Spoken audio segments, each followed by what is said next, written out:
So then I just started because I was like, well, how cool would it be to buy plants every single week and like introduce them to other people, and they can take them home and take care of them, and they will bring them happiness. Like, this is so cool.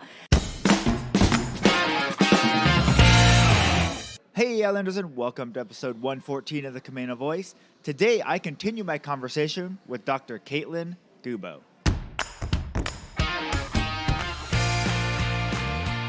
Hi, I'm Brandon Erickson, and you're listening to the Camano Voice podcast, where I interview folks around Camano Island and beyond. If you want to stay up to date on events, businesses, and even hear a little history of this area, subscribe to this podcast and share with your friends. Thanks for listening. Hey, Islanders, and welcome back to another episode of the Camano Voice, where we release a new episode every Tuesday. On this episode, I continue my conversation with Dr. Kaitlyn Goubeau, so if you didn't listen to part one, be sure to listen to that first and then come back to this episode. In this episode, we get into her second business she started here at the complex, which is Camano Cactus+Co. And so we get into how she decided to start a plant shop and what kind of drove her there. And then we also get into one of the other businesses that she's working on and running, which is the Center for Social Justice Work. I believe I got that name right. So we get into all of that and more. So without further ado, here's the rest of my conversation with Dr. Kaitlyn Goubeau. So we've talked a lot about these deeper subjects of what you working on and your kind of goal and your vision for what you want to see. How did a plant shop grow out of that? How did it happen? Great question. Sometimes I ask myself that as well. So, I mean, I went to school for, 8 years, and just working really hard, not doing really much of anything else. And my husband would always tell me, like, you need to get a hobby. You need a hobby. And I'm like, I don't have time for a hobby. I got to write this paper, or I got to save the world. And so after I got done with my doctorate, I actually found like indoor plants. And I started, and also when I moved into my spa upstairs, the lighting is just perfect. Yeah. And so I could actually keep things alive. In my house, it's super dark, so everything would die, and I didn't understand why. Well, now I have this amazing lighting, and so I would just go buy more plants and more plants and more plants. And then I would have clients come in and like, okay, it looks like a jungle in here. Like, when are you going to stop buying plants? So, and I didn't want to like stop because I'm like, I finally have this hobby. This is so fun. It's great. We have explored to a lot of different nurseries and places. And it was something fun that I could learn about. And I knew that there was the spot upstairs that was empty. And so I just went to Zach and like, tell me if you think I'm crazy, but I'm thinking a plant shop would be perfect here. And he's like, sure, let's do it. So then I just started because I was like, well, how cool would it be to buy plants every single week and like introduce them to other people, and they can take them home and take care of them, and they will bring them happiness. Like, this is so cool. It just came out of a hobby that there was, I feel like a lot of people really like indoor plants right now. And I wanted to create a space that wasn't so intense. Yeah. Like the clinic can be really, really intense sometimes. Yeah. And so I can just go over to the plant shop, and it's like this breath of fresh air. Yeah. So I was imagining as you were describing the plants in your office of your clients walk in and like looking around, and there's like bugs flying around. Right. There's like this big jungle looking thing, exactly. And they're like, Kaitlyn, where and are you're you? Like, I'm over here. Yeah, exactly. And at one point there were a lot in there. And I transferred some over to the plant shop, but I still have quite the collection in there. So nice. Yeah. So where did the name come from? So I really love a good cactus. And I think they just have so much character, and they're so interesting, and they don't grow outside here. So, it's very rare that you guys see one in the wild. And I was just kind of coming up with different names and different things. And it was actually my husband's idea, Cactus+Co. And I was like, oh, I really like that. And at first, I really love Schitt's Creek. And I kept thinking of like Rose Apothecary. How can I make something that's kind of like that? I love that name. And so he was like, how about we go this direction instead? And then I thought, what a perfect name, because it's obviously not just cactuses. Yeah. It's other indoor plants as well. And so the cactus and then the and company is like the company of like the other indoor plants. Yes. So it's sort of play on words as well. So yeah, he came up with it and I loved it. I love cactus. I love our logo that we came up with. So it was a perfect nice kind of thing. Yeah. How was, do you have a favorite cactus? Well, I have one right now, and it's called Sirius Monstrosus, and I love it for its name. But it's also really cool. It's like a bluish color, and it's has some like wavy type texture to it, and it's just a really, really cool one. Yeah. And I have another one that's variegated, so it has some like whites and yellows in it. Okay. So that one's pretty cool as well. Nice. Yeah. We took a trip down to Arizona. That's where I'm initially from, Tucson, Arizona. We moved up here when I was 5, but we did a lot of trips back and forth. And as a kid and everything growing up, I never really enjoyed going to Tucson, Arizona. Yeah. It was just, it's ugly, it's hot, it's not my favorite. Right. But on this trip, we went through the High Desert Museum, and we drove through the Saguaro National cool. Park, and learned a lot about that. And it is really crazy what a cactus has to do to survive.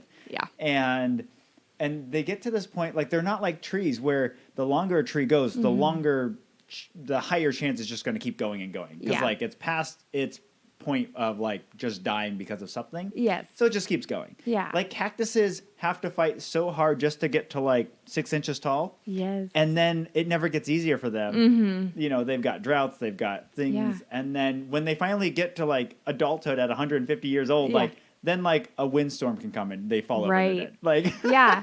And that is one of the reasons why I like them so much, because they're strong, but they're also kind of weak in the same way. And I think there's just something fascinating about the way that they are and sort of their story. Yeah. So yeah. No, they're very interesting plants. Yes. Yeah. For very sure. cool. So how's that gone, starting that up and getting that going?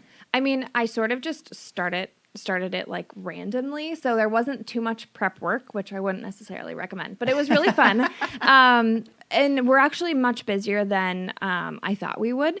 We actually just posted a job posting to hire someone to help, mostly because I need to stop working 7 days a week. But also I want to be able to share sort of the excitement of the shop with someone else. Really want to start doing more things where we can go out into the community, different pop-ups, going out and farmers markets, whatever. And then also doing events in the shop, especially with the holidays coming up, being able to bring people in and sort of do fun things. So, and I just really cannot do that by myself. Right. So we're going to be adding to the team, and it's going really well. We have a strong, group of people who come in consistently. We've gotten to know people really well, so that's been really fun. Yeah. Too. That sense of community, I think, is really, I mean, with Soundview in the center, you can't really have your community because they're your clients and you want to protect their privacy. Yes. But with Cactus+Co, we can really just get out there and do fun things. Yeah. So, yeah. Yeah. No, I think that's really interesting. I've actually, because of all that like client privilege and all that stuff, I ran into my counselor outside of it and I didn't know how to react. Right. I was like, he was with family and I was like, if I say hi, is that a problem? Because then I'm going to walk away and they're going to say, who was that? Yeah. And like, what does he say? So like, I saw him and I kept staring because again, it had been a little bit time since I had seen him. Right. And so I was like, I think that's him. And he's got the mat. I'm like, I'm pretty sure it is. And then I was like, okay, I'm sure it is. But at that point, like I had walked by multiple times and like everyone around him was like, that person keeps staring at me. So that's so funny. Generally, when I first meet clients, I'll tell people, since I live in this community, I'm probably going to see you at the grocery store. I'll wait for you to say hi first. I'll pretend like I don't know you. And then if you say hi first, then I'll say hi. And I always just tell people like, oh, I used to know that person at my last job or something like that. Or kind of whatever flows out easily. But it's generally not like, oh, yeah, that's one of my clients. Obviously, I would never do that. So, But I do see, people will come up to the plant shop too. And I just, I chat with everybody like I know them. So, so generally that's, super easy. But yeah. Nice. It's a good thing to consider, though, especially when you live and work in the same community. Right. So, yeah. Well, and that must be kind of nice because that is so, I mean, within anything within the medical field, like I've talked to Zach Pope before as well, like, what if you guys did like a special or something? He's like, we can't do special. Like, you guys are so constricted in the legality of what you guys can and can't do. Yeah. And so it's kind of nice to have a business that you can just do whatever you want to do with it. And sky's the limit there. That is so true. And that I feel so like, sort of like trapped with Soundview and the center because you really just can't be too free with that. And I'm all about like giving. And so sometimes Jess, who's my office coordinator, she'll be like, okay, you should probably stop giving away plants now. I'm like, okay, fine. So she reels me back in. But yeah, I love doing, deals or discounts or ways to bring people in or, get them to have fun stuff in their house. Even like Kids Fest. That was so much fun. Yeah. My kids still have their plants on our table. Good. Yeah. It was so fun. I didn't think we would be nearly as busy, but everyone loved it. Yes. So yeah, it was super awesome. Yeah. Very cool. Yeah. I think, you guys, the other thing that stands out to me is, your guys' social media is so well done. Thank you. I wish I could take credit. But that is all Jess. She is amazing. And I love telling the story about how I found her because I didn't find her. She found me. But you know those cute little bumper stickers of like, it's like the dog paw print and it's like, it's something about being rescued and like I didn't find the dog found me because you love it so much. Well, that's kind of how I feel about Jess, except for she's not a dog, obviously. But she loves dogs, so she'll understand this. But she had posted on Facebook that she was looking for, she's new to Camano, and she was looking for like some work in like a wellness clinic type place. And I saw it, and at the time I was like, oh, I could really use some help, but I don't think I'm ready. And then she emailed me and said, hey, are you looking at hiring? And I was like, well, no, but I could use some help. So why don't you come in? I'd love to meet you anyways. And in my head, I was thinking, oh, gosh, I hope I don't like her because I don't know if I can afford to hire someone. I don't know if I'm ready. And the second she walked in the door, I was like, okay, I love this girl. She's amazing. Everything that she said was so perfect. We have a lot of things in common. Yeah. We communicate the same way. We function the same way. We have a really, really good sort of an instant connection. And so she definitely came in and revamped our logo, our branding. She does all the social media for Cactus+Co, Soundview, and the center. Okay. All of our website stuff. If I need to send out an email or a letter, it's perfectly branded. She thinks of everything. She also helped us start our podcast. So, and what's the name of your guys' podcast? The podcast is just The Center for Justice Social Work. Okay. Yeah, perfect. and so we'll we just released our first episode around suicide awareness on yesterday, Tuesday. So nice. Yeah. Very cool. Well, that's neat that you guys are able to start, kind of, again, I've been trying to get around to get Jess, and her and another friend of her have a podcast, so I want to get them on the podcast as well, because I think that's neat. But what's kind of your guys' focus in on the podcast that you guys are going to be doing? So that podcast is all about sort of raising awareness about mental health, behavioral health in general, substance use as well, and creating sort of a way to communicate about educational opportunities in the social work world, like police social work or justice social work, as I've called it, doesn't really exist. There's not many trainings around it. And a lot of places since sort of the George Floyd thing happened, and then it was just this push of defund the police and bring in social workers. What we did was we just created another sort of group of people who aren't skilled in that specific type of work who are out there doing it. Yes, social workers can definitely do it and are more qualified probably to work with these populations in most situations. But what they don't have is that added education or training around what it actually is like to work within a first responder system, how to do basic things like use the radio or protect yourself. But also that is a very specific type of crisis intense environment that a lot of people aren't super trained in. So we want to make sure that people have the opportunity to learn more. So I'm definitely talking about those. So the first episode was with one of our interns, and like I said, we talked about suicide awareness and just all things kind of suicide, really. Yeah. So, which is a great thing to normalize. Right. So, yeah. Yeah. I mean, it's something that we just see a lot, and then you hear about it so much more often now because of social media and stuff like that. It's not something that happens in a silo. You hear about it everywhere. Right, exactly. And it's definitely hitting every population and every group of people. Yeah. We've had a lot of it out here on the island and in Stanwood and Arlington. So even within our community, we want to raise awareness, but also on a larger level as well. Right. So. Well, and I think the other aspect to that is the what was I going to say? But not just growing the awareness, but just I guess how parents and people to work with and deal with that. Exactly. Especially during this pandemic. Right. And that we have an intern each intern is sort of focusing on a different workshop. So, which is something that our community will have the opportunity to participate in. And one of our interns is actually making a whole sort of workshop series about how COVID has affected our mental health and what are some ways that we can sort of take care of ourselves, normalize what we're feeling, and get help. Yeah. So I'm excited to be able to share that one too, because COVID has definitely done some interesting things for us. Yeah. Well, and I was even talking, I've actually interviewed a local pastor here, but then I was also talking to my pastor from our church, and just the amount of strain that has gone on and not just the church, but in that type of environment where people gather and have community, all of that, the people that normally would be able to volunteer and help out have really bunkered at home. Right. But things still have to happen. Right. And then when you are in a nonprofit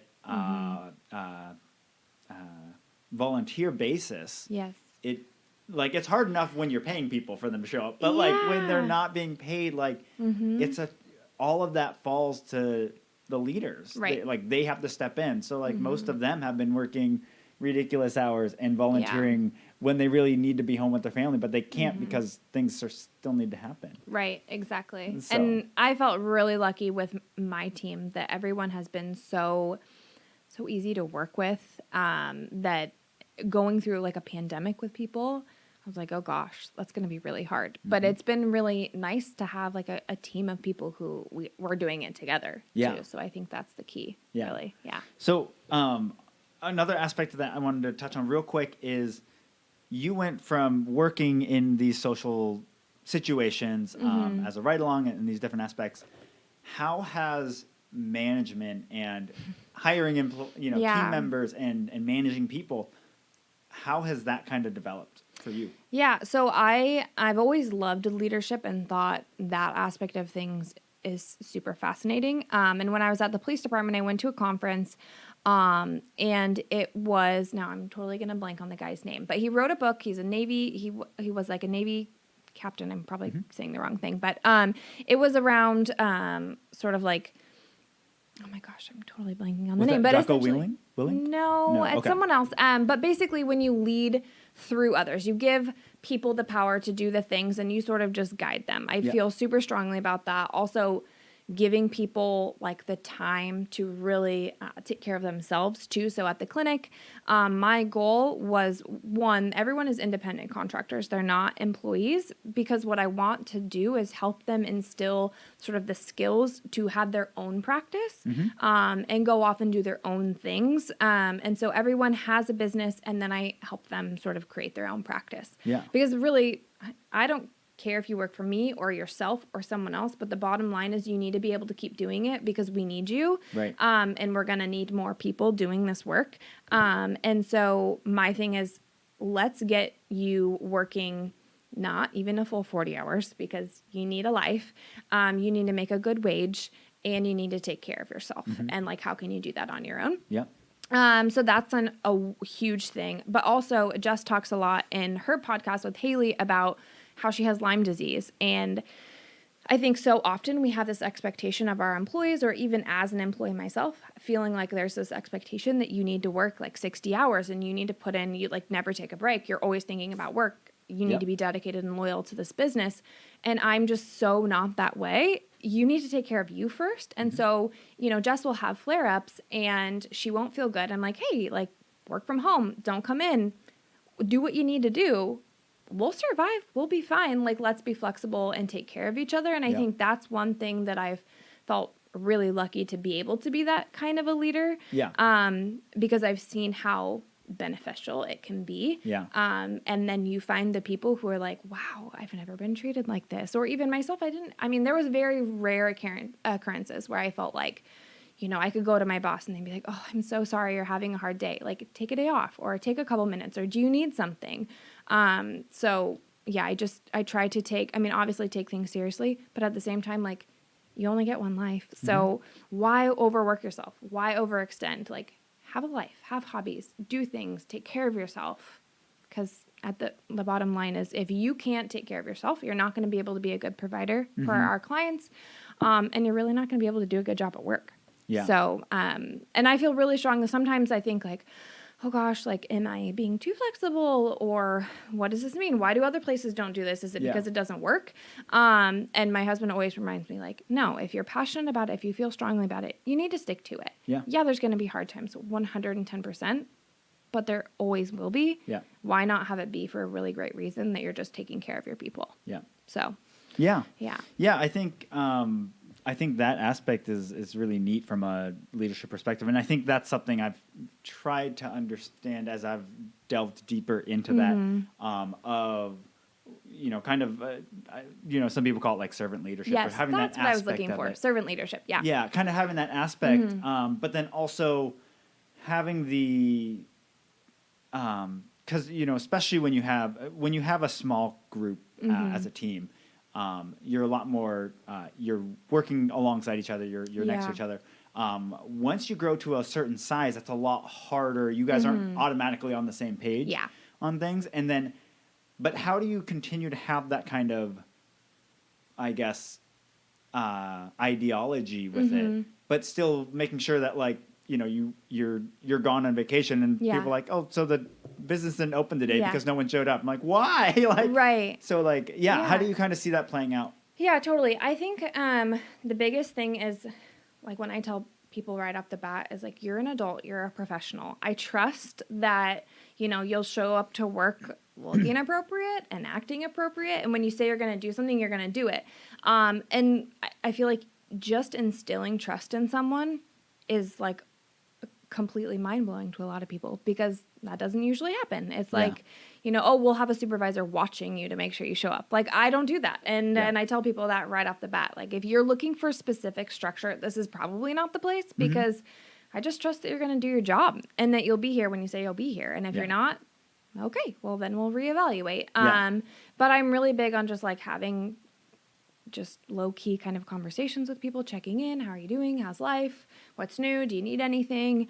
And those small conversations, I think, are the perfect way to, like, let people know that, hey, I trust you. And then they want to do good for you too, because you're treating them well. Yeah. And it's a good, safe environment for them.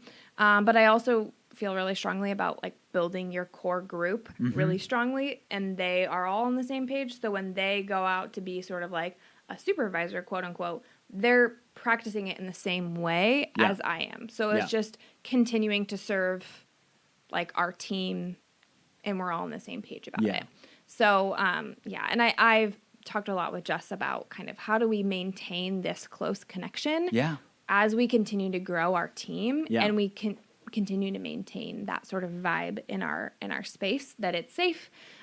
We trust each other. We're honest and transparent, and that's just how we do things. And I hope that we've created that at the beginning, that can continue to spread. Yeah. So one of the things I've been just recently kind of going over, like, the handbook and stuff like that is an evolution of, you kind of build that out. There's a lot of the stuff that's boilerplate that everyone has, because it's all, you have to legally have it. Yes. But there's that front part for us that we have that's unique to us, because we've dealt with a situation where, like, we need a policy around this. Yeah. The next step that I've just started working on is what you were talking about right there, which is building out those core values. So not the hard set of skills and not the hard rules and policies, but those soft skills that aren't something you're going to write down on a resume. Yeah. But how do you keep that? Like, one of our tenets of the marketplace is that we're a no gossip. Right. And that, we define what that looks like, and we define this is not acceptable here. And you will be let go for that reason. Like, it's not this is a nice to have. This is a line we've drawn. Yeah. Which I think is awesome. And that's one thing that you kind of like start developing like these are my expectations, and you know them. Yeah. And it's so easy to sort of start noticing when things are starting to get lax, or sort of those boundaries are being crossed, or you're being taken advantage of for being flexible. Like, it's very clear, because normally we're very calm, cool, collected. And the second something seems to be weird, you know it. Like, okay, we need to address it, because this isn't normal. So I kind of like that aspect of it too, and those clear expectations for sure. Very cool. All right. Well, I like to end every podcast with some rapid fire questions. Yeah. So the first one is, what purchase of $100 or less have you enjoyed the most over the last 3 months? So we got married in the beginning of COVID, but we had our ceremony this summer, and we got a Crate and Barrel gift card for $100. And I would say that we got just like a couple different sort of cooking things, and it turned my husband into a chef. And so now he cooks all the time. He cooks, he cleans up after dinner, and he is the most amazing cook, and I love it so much. So I am just like eternally grateful for that Crate and Barrel gift card. Very cool. So that's great. Pretend you have a friend coming from out of town. What would the first day look like here? So first day, I'm a very like, I like to relax. So definitely would be just like doing something very low key, like going to the beach or just hanging out outside. Mm-hmm. We love to go up to Bellingham to explore. So that would probably be day 2. But day 1 is probably just like showing them around the island, the beautiful places around here, where I grew up, where I went to school, those kinds of things. Nice. So yeah. Very cool. Who is an interesting or fascinating person in this community that I should interview next? Jess and Haley. Yes. For sure. I know they're already on your list, but I would definitely say them because they're new to Camano. They moved here in January, and so I think their perspective of the area is great, but also what they're doing is amazing too. Yeah. So, very cool. All right. Lastly, what piece of advice would you give your 20-year-old self? Oh, gosh. I was looking at these questions, and I'm like, oh, boy, that would be a whole podcast in and of itself. But I would say trust yourself more, believe in yourself more, and like trust your gut, because my gut told me that I wanted to do what I'm doing now. Yeah. And I was like, oh, maybe I shouldn't. Maybe I should. And I wish I would have just trusted it and gone with it. I probably would have gotten here earlier, but I'm super happy with all the things that I, went through that ended up, shaping who I am today. So Yeah. Yeah. I think that is an aspect of life that we get to look back on is when you see the whole path that we've taken to get to where we are, you can look back and you can look at either mistakes or things you would have liked if they had gone differently. Yes. But when you look at them, you have that experience and you've learned from that because it went the way it went. And so, you kind of have to just understand that that's all part of who you are now. Mm-hmm. For sure. Yeah. Very cool. Well, thank you so much for joining me on the podcast today. Thank you so much for having me. It was really fun. All right. And Islanders, I will talk to you on the next one. Well, a big thank you to Dr. Kaitlyn Goubeau for joining me on the podcast today, and thank you for listening. If you haven't already, be sure to rate, review, and subscribe to our podcast on your favorite podcast platform. It really helps us be found by other Islanders like yourself. And for more information on this episode, you can go to CamanoCommons.com/podcast. That's CamanoCommons.com/podcast. Thanks for listening, and see you next time.